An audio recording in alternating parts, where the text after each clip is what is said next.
Ah, les petits font de la philo, les grands font du sale, et ça leur fait mal. Le baron est hal, dëgg sa ndey ñëpp nee na leen waaw comme ku naan sa nga ma saaga sa yaay kon bu leen censuré bu dee gros moom moo leen fi indi bu leen censuré bi. Setsima TV, l'actualité en temps réel dans la spontanéité et la rigueur. Setsima TV, xibaar yu wér te wóor. salaamaaleykum wa rahmatulah wa barakaatu mbokki xarit am di jàmm yi Setsima TV ci seen émission bi nga xam ne mooy la visite de Mama Coca chez vous nee naa la visite de Mama Coca chez vous day mel na toq su bën a saañ ba réer dañoo daal di jóge fi nga xam ne moom mooy Sénégal ñu daal di ñëw Nouakchott dugg Nouakchott génn dem fi nga xam ne moom mooy NDB Olof Njaay neen lu yëngu lu ne lu ko yëngal ko ëpp doole kan lañu fekk si Nouadhibou mooy rappeur bu gën a doy waar ci Mauritanie koo koy kan koo koy Ivan sama gars yi Ivan nag bu fekkee da ngay déglu émission bi dama bëgg ngeen fàtt seen nopp ndax mooy rappeur bi nga xam ne moo gën a tëre di ci Mauritanie du man maa ko wax de gars yi ñoom ñoo ma ko téye salaamaaleykum wa rahmatulah wa barakatu. waaleykum salaam wa rahmatulah sa présentation bi sax dafa doy waar. waaw d'accord nga ne nag man maay rappeur bu gën a doy waar waxuma ko nag dama koo dégg. saaga yi tax. mbaa yaa ngi am jàmm. maa ngi am jàmm bu wér alhamdulilah. alhamdulilah ça va très très bien. Ivan ma bàyyi la nga jàkkaarloog mbokku internet Setsima TV nga daal di nuyonte ak ñoom. Merci, on va y aller en français. Je salue tous les auditeurs et ceux qui regardent la télévision Setsima TV. Et puis je vous dis à tous bienvenue à Nouadhibou, chez nous, notre ville qu'on aime. Et puis voilà. tey nag wax dëgg yàlla dama fas yéene waxtaan ak ki nga xam ne moom mooy le baron. lan moo tax ñu bëgg a waxtaan ak le baron parce que le baron dafa doy waar te du ku nekk ko ñeme jël interview ndax gros mots yi nga xam ni moom lay wax balaa ñuy dugg ci waxtaan dama lay laaj le baron lan moo tax nga bëgg gros mots. Bon xaw ma nag mais c'est-à-dire que déjà les gros mots font partie de la musique, enfin du rap. Et en plus de ça, nous là où on a grandi à la Tcharké au camp de la raffinerie à Nouadhibou, c'est comme ça, hein? On s'est toujours insulté, on a toujours dit des gros mots. Mais c'est vrai que dañ koy accentuer ndax xam nga dafa am benn phénomène fii Mauritanie bu spécial mooy racisme. ok léegi racisme bi dañ koy gis ba si biir son ba si musique. Moi parfois quand je regarde mes messages privés que je reçois sur mes pages, je vois par exemple des gens qui me demandent pourquoi m'attraper le Hassani, pourquoi doo rap si naar, pourquoi doo rap si pulaar, pourquoi doo ma rap si français. Non boo rappul si pulaar duñu la déglu wala boo rappul si naar duñu la déglu gis nga racisme boobu su fekkee gars yi dañu koy accepter donc war nañu accepter saaga yi tamit waaw parce que racisme moo gën a graaw ku accepter racisme moom na accepter saaga yi waaw. mais est-ce que yaa ngi sóoraale que ni sa musique du ñi nga xam ne ñoom ñoo lay saaga rek ñoom ñoo koy déglu. mag da lay déglu xale dafay déglu. en tant que porteur de voix yow gis nga que ni yow c'est normal ngay def ay son parce que surtout sa son bi nga xam ni mooy boobu noonu nga defoon. déedéet son boobu noonu mooy j'ai claqué 800K waaw mais dafa am saaga bi nga xam ni saaga bi dafa diis mais après bi nga enregistré morceau bi nga dégloo sound bi la def. loolu boobu moo si gën a gentil sax man am na yu gën a graaw.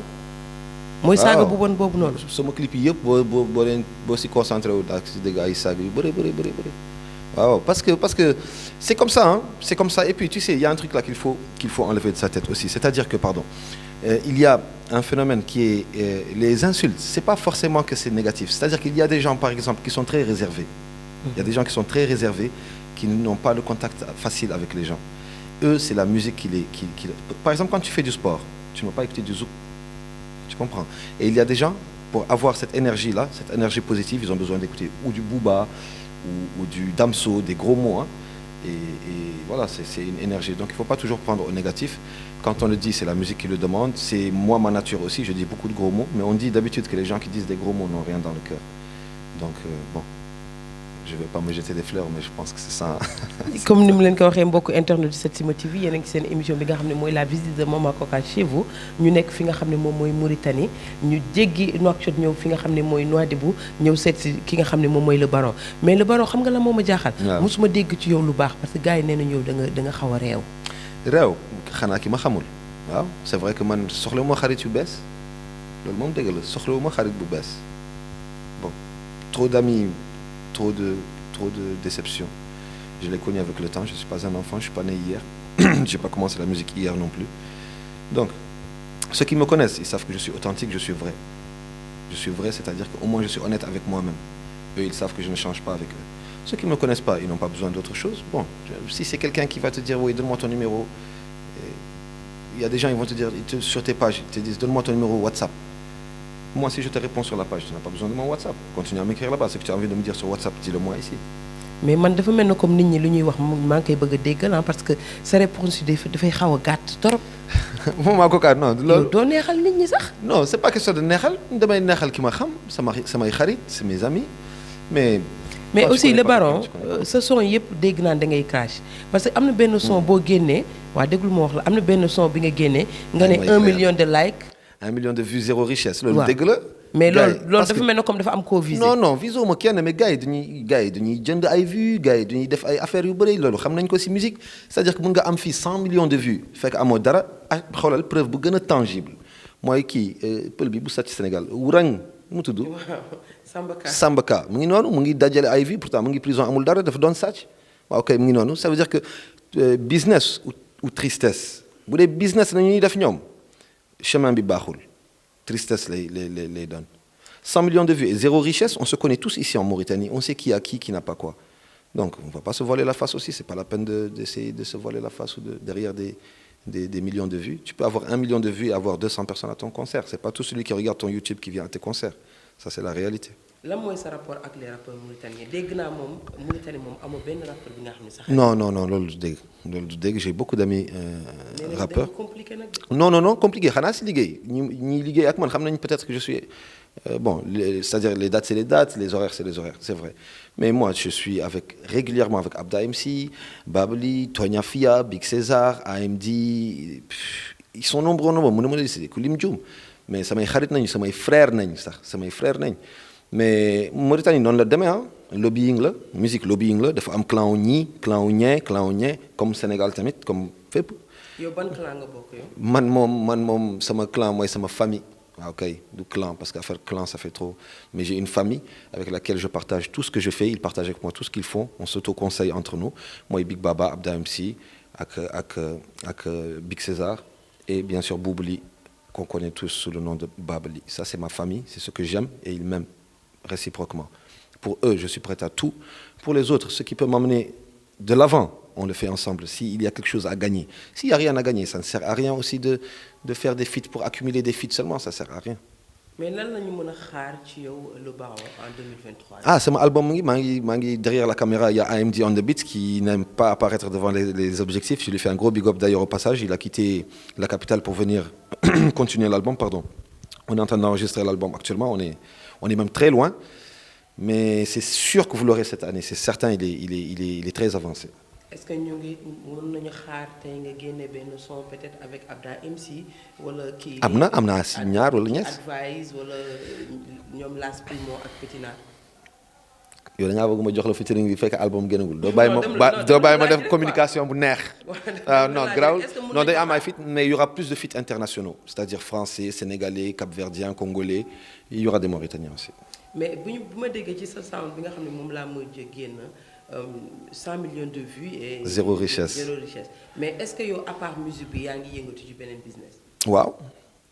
comme quoi exemple. man damay exporter jën ci Cameroun pays d'Afrique yi Cameroun Côte d'Ivoire Ghana Nigeria un peu Guinée Ukraine dama doon jaay ci Ukraine mais bon depuis qu'il y a la guerre c'est pas facile loolu tamit c'est beneen business xam nga da ngay c'est-à-dire qu'il faut pas mettre tous les œufs dans le même panier quoi. Il faut savoir se diversifier et je le fais bien j'ai une équipe qui me comprend j'ai une équipe qui travaille très très bien donc tout se passe bien alhamdoulilah. dafa am ku ma bindal message léegi ne mu ne ma naa la laaj pourquoi nga rëy. pourquoi ma dama rëy xanaa xamuma rek moom il me connaît pas. non parce que xam nga fukki gémmiñ du fen. ah te ñëpp tuuf li nga tooy. kon dañ ma yónnee message ñu ne ma laajal ma baron pourquoi mu rëy. parce que nee nañu da nga rëy ci ni ngay waxee ni ngay toogee genre même bu dans la rue bu ñu la gisee genre da ngay mel ne comme kuy wonew. waaw kooku bu dee xam nga ko wax ko maa tey mu jeex tàkk. waaw man dama la expliquer ma ne xanaa xaw ma moom daf ma xamul. moo tax mu wax ko man sama copain ñi ma xam. mun nañ seede mais su fekkee xaw ma mu ne loolu maa tey. xoolal et puis xoolal wax ko de supprimer message bi neexuma sax mais xam nga tey maa ngi toog di def ak yow message yi nga xam ni moom la ma nit ñi di wax loolu laa lay wax. nee nañu da nga réew ba pare da nga tàmm gros mot. waaw gros mot moom tàmm naa ko mais TV ndax dañ la laaj nga ne yaa tey est-ce que mag war naa toog ci nga ne yaa tey. xam nga boo waaw mais c'est parce que booy bi dafa réew tamit xawuma mu ne dama réew. moom est-ce qu'il me connaît bonne question nag boobu nag c'est une très bonne question xëy na maa ko gën a réew de c'est sûr sax mais bon maa ko gën a intelligent parce que du ma bind ci internet da nga réew dama la koy wax face à face moo gën waaw mais en parlant de ça il faut pas canaliser ma musique seulement ci saaga yi moi j'ai des chansons que j'ai faites pour le corona que j'ai faites pour mon père que j'ai faites pour ma fille que j'ai faites contre le racisme et puis oui ce dernier son que tu as entendu Don Baron je dis des gros mots mais c'est contre le racisme en vérité tout ce que j'ai dit là c'est ça parce que c'est quoi c'est parce que je suis pas maure ou je suis pas pulaar que donc je ne veux pas réussir en Mauritanie les gens ils te disent ils t'écrivent des commentaires non ta place c'est pas ici vraiment la Mauritanie ne te mérite pas si la Mauritanie ne me mérite pas qui me mérite moi je suis mauritanien j'ai fait comment c'est parce que je suis pas pulaar je suis pas wolof je suis pas sarolé je suis pas naar c'est pour ça que non c'est pas comme ça la vie la musique pourtant ils écoutent tous Tupac qui ne comprennent pas léegi gars yi nañ jàng français waaw ok loolu la ñuy def sax léegi nañ jàng français. mais boo xoolee aussi ñoom tamit am nañu droit ñu wax la ko. waaw parce que tey boo gisee benn star artiste boo gis ci àdduna da nga soxla nit ñi parce que tey boo demee ba egg benn level bi nit ñi ñoo tax. tey boo defoon concert balaa ngay dem ci concert da ngay woote est-ce que nit ñi ñëw nañu. waaw est-ce que du yow yaa war a dem vers nit ñi. bien sûr leen convaincre nga prouver le contraire. bien sûr pas tout le temps ngay wone sa réewante. yow fi nga taxaw dafa graaw mais non en fait. loolu amul en vérité loolu amul ki ma xamul rek moo koy wax man message yi may jot ci Facebook wala feneen damay tontu léegi nag am na ay nit yu xamante ni dañu bëgg am sa numéro personnel su fekkee maak yow du ñu ay xarit looy doy sama numéro yow yaa ngi may bind Facebook wala Insta wala TikTok ma lay tontu yow li nga ma bëgg a wax ko foofu noonu ma tontu la jarul nga am sama numéro comprendre nga à part loolu nag comme je te dis pour le reste ceux qui connaissent ma musique et qui sont mauritaniens en tout cas, à part le public que j'ai peut-être à l'étranger, ils savent de quoi il s'agit, ils savent ici c'est comment la réalité du fan. Mais balaa ñu pare bëgg naa nga may ñu tuuti ci album bi il faut nga may ñu tuuti exclusivité ci Setsima TV ci seen émission bi nga xam ne mooy la visite de Mama Coca Show. Exclusivité day gën 2023. non il faut nga ñëwaat ñu tuuti tamit il faut nga ñëwaat ñu tuuti gars yi ñoom ñoo koy laajte mbokk internet yi nee nañu il faut nga mu ñamal ñu tuuti ci li nga xam ni moom mooy album bi nga xam ni yàgg nga ko togg maanaam ñor na balaa nga koy yekk ak mu ñamal leen tuuti comme ça ñu xam lan la ñuy xaar. wala bu la ci neex rek. ñoom man su doon sama sagu. mbaa bëriwul ay saaga rek. si day am ay son saaga kay loolu fa mu am mais dafa am ay son yu neex tamit. léegi ñamal ma am na ay son amour am na ay son xale am na ay son racisme am na ay son racisme ngaa dafa am saag waaw dafa am ay saag yu bëri dafa am benn son. bi nga xam ne moom nga defaral sa doom. boobu du ma ko may fii maa ngi enregistré album bi non grawul xaaral ba fin émission après naa la joxe. non bu dee loolu bu dee yaay choisir man damay choisir yu am saaga yi parce que sa télé tamit war na assumer bu dee jóge ngeen pour waxtaan ak nit bu mën a saaga da ngeen di assumer saaga yi ma saaga seen télé nga saaga ban télé damay saaga fii mu génn seen télé parce que en venant tu as dit que gars yi nee nañ dama réew te dama mën a saaga. kon loolu télé bi moo tax mu ñëw parce que dama mën a saaga kon tey bàyyi ma saaga. ñun daal ñamal ñu tuuti rek ci sa album bi ñu fàttali. Non, je vous réserve la surprise pour très bientôt. Vous attendez que je vous donne quelque chose d'album. Attendez, ça vient en 2023, Inch'Allah, cette année.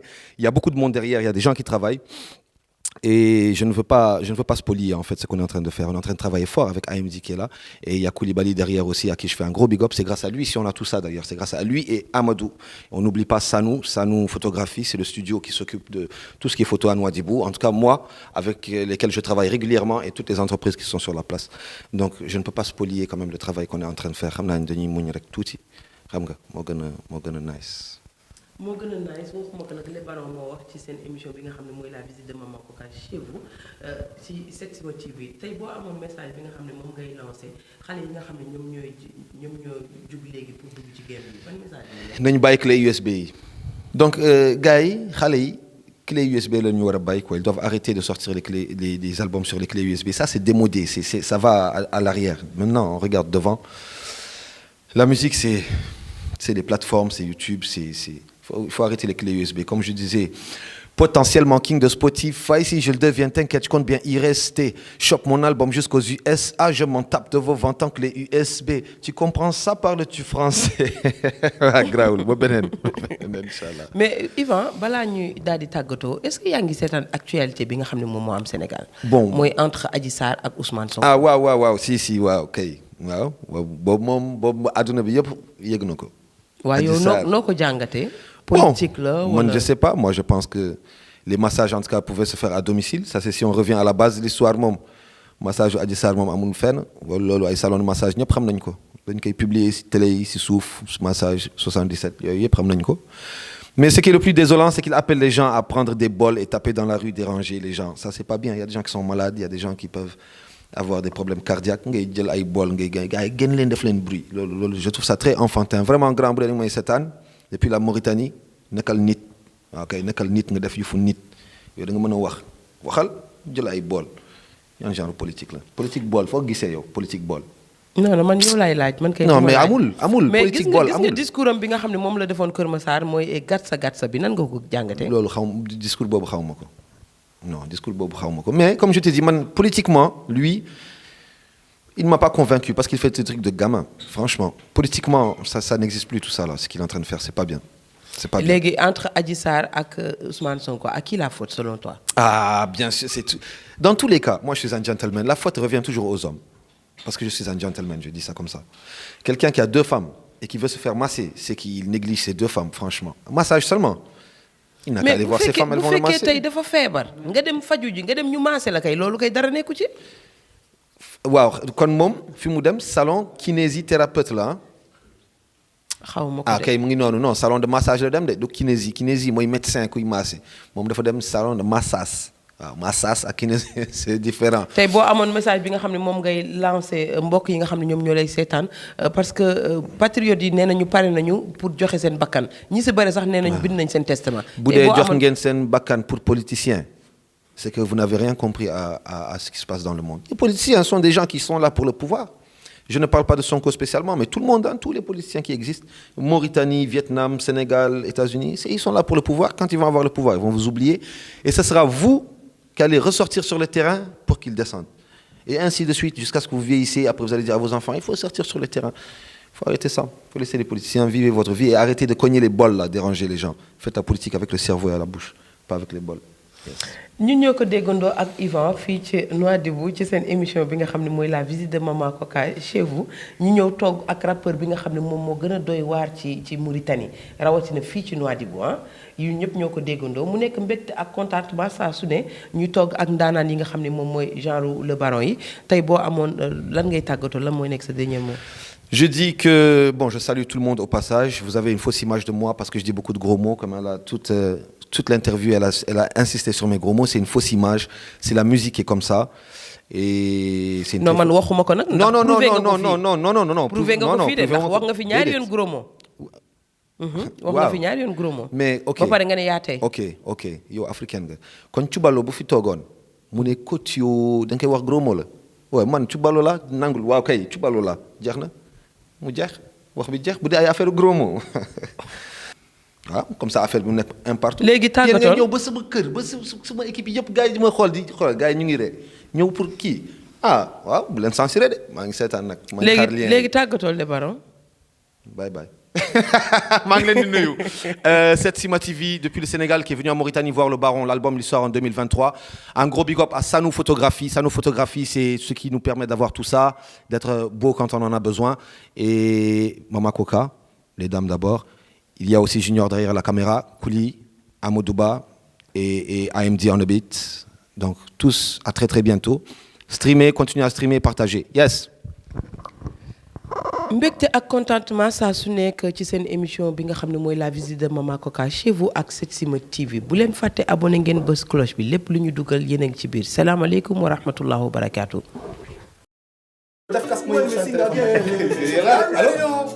Depuis le Sénégal. Ouais, mais filmer, t'as mal la ñuy filmer. Ouais, voilà, t'as amoon benn importance. AMZ in the goddamn beats. AMZ in the goddamn beats. Hey. Waaw, ñu ngi jëlee vidéo kay. Ay yaakaar. Bon. Qu'elle veut se poser. C'est-à-dire, xaaral ñu ngi liggéey ah, ñu ngi tardé là. When we sing again, you already know. Depuis le Sénégal, Junior est là, Monaco 4, toi-même tu sais, AMZ in the goddamn beats, hey. AMZ in the goddamn beats. AMZ in the goddamn beats, hey. AMZ in the goddamn beats, hey. Dit qu'elle veut se poser, mais avec un gars on c'est mort. Elle dit que je peux pas la marier. Elle trouve que je traîne beaucoup dehors. When we sing again. C'est quoi ton nom, sweetie baby? Le mien c'est le baron, on est chéri Charvin, yes. Mon cœur toi comme sa first queen. Mon esprit veut devenir gardien de tes nuits. Ne me dis surtout pas t'as un man. Il en faut beaucoup plus pour faire mal. Oublie-les, on dit qu'il est trop bad. Car mon hard, il fait bam bam. I need you, girl. When you sing I say need you, girl. Everything gonna nice. Cool. When we sing again, nice. Hey, là ça fait. Sur homme comme le dom, I trust you. When I sing a good life, t'as vu? Yes, un truc comme ça. J'aime bien ce que tu fais, regarde. Rapping de merde, je lui ai trop mis de base. Des idées, des classiques, des stories de base. Des petits fonds marrons et hal. Tegge sen day ñëpp nenelen. Comme Kunan Senga ma saga sa yaay. De 9 mm pour me prendre mes. C'est comme un ouf, je vais les baiser comme un ouf. Donc j'ai besoin d'une prod. Ils veulent m'éteindre parce que je rappe en francs dans ce game de bâtards et de xénophobes. J'enchaîne des tueries comme des lancers fins dans les chattes à leurs sœurs et de leurs darons. Ils cherchent tous à me canaliser à cause. Les gars là-bas sont affamés, ne pensent qu'à manger. Bien sûr, y aura du liquide force. Yeah. On fera du poussi, pendant des kicks, mais pas de slip, papa. Yeah. Here come les hot steppers. Au souffle, rap ma calage, ma cartouche. Je viens faire palabre en pantoufle. Quel moule haram ma grande bouche. Quand sa maman est fanade partout.